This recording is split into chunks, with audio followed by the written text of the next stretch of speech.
છે જે રીત રસમની સાથે આજની સમસ્યાઓ જ્યારે સામે આવે છે ત્યારે સંતો એટલું જ કહે છે કે સમાજમાં પૂર્વના ઇતિહાસમાં નજર જરાક કરીએ તો 16 સંસ્કારની પરંપરા હતી।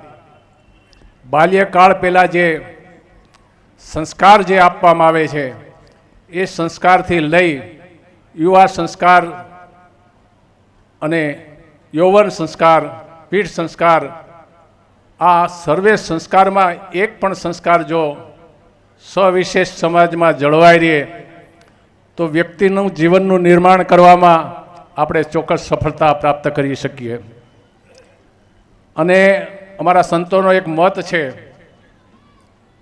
જીવનને ઉજ્જવળ બનાવવા માટે, જીવનને આગળ લઈ જવા માટે, જો કે મનુષ્ય શરીર ખૂબ જ શક્તિશાળી છે।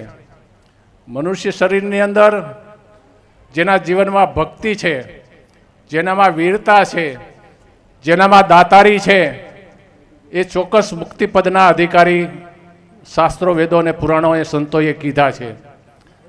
સર્વ સંતોની અને ભક્તોની અને સુરવીરોની એક જ ગતિ થાય છે। એક આપણી આવી વાસ્તવિકતાની માન્યતા છે, એને કોઈ ક્યારેય નકારી ન શકીએ।